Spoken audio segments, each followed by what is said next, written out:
দাদা, তোমার সাথে এই সুন্দরী যুবতী মেয়েটা কে? দাদি। মুরব্বী মুরব্বী, একদম ফাইজলামি করবেন না। সত্যি করে কোন তো ওই মেয়েটা কেনা? তোর মা সেরা। আপনার বউ? একদম ঠিক বলছো। এই হইল আমার নতুন বউ কুলসুমা। বোমা, এই সংসারের চাবি নাকি তোমার কাছে? সংসারের চাবিটা আমরা বুঝাই দাও। একটা কথা কইলেই হইলো, উইরা ইসা দুইরা বসতেছেন তাই না? মা, খবরদার কইতাছি, এই সংসারের চাবি তুমি কারো কাছে দিবা না। বেয়াদব, এইখানে বড়রা কথা কইতেছে আর তুই ছোট হয়ে নাক গলাইতেছিস কেন? হ্যাঁ, আল্লাহ, এইসব আমি কি দেখতেছি? এসব তুমি কি করতেছো? কেন নাতি, তুমি দেখতেছো না তোমার দাদার গোসল করা দিতেছি?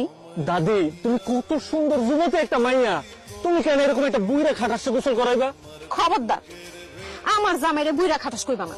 আমি এসব আর সহ্য করতে পারতাছি না, আমার হিংসা লাগতাছে।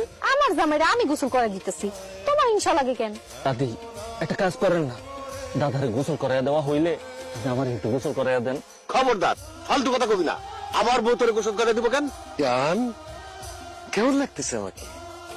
ও ওয়াও, তোমার যে কি সুন্দর লাগতেছে। আব্বা, আপনি বুড়া বয়সে জিন্সের প্যান্ট আর ফুল ফুল মার্কা শার্ট পরছেন কেন?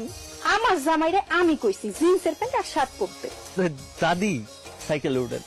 আমি তোমার সাইকেলে উঠবো কেন? আমি আবার যাত্রার সাইকেলে উঠি না। আর আমি হইলাম আপনার দাদি। চলেন দুজনে মিললা কুয়াশা সিনেমা হলে গিয়া একটা সিনেমা দেখে আসি। তোমার লগে আমি সিনেমা দেখতে যাবো কেন? আমার জামাই আছে, সিনেমা যদি দেখতে হয় আমি আমার জামাই লগে যাই সিনেমা দেখবো।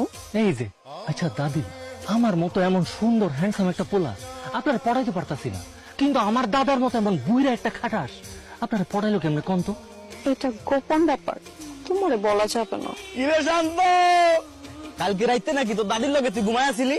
এই জালিমের বাচ্চা, আমার দাদি হইলো আমার দাদার বউ, আমার বউ তো না। আমি কেন আমার দাদির লগে ঘুমাইতে যাবো? তো একটা কাপুরুষ। কি?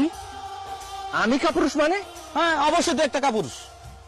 আরে বেটা, তোর দাদা বুড়া মানুষ, এই বুড়া কালে আজকে বিয়ে করে লাইছি, অথচ তুই এখনো বিয়ে করতে পারলি না।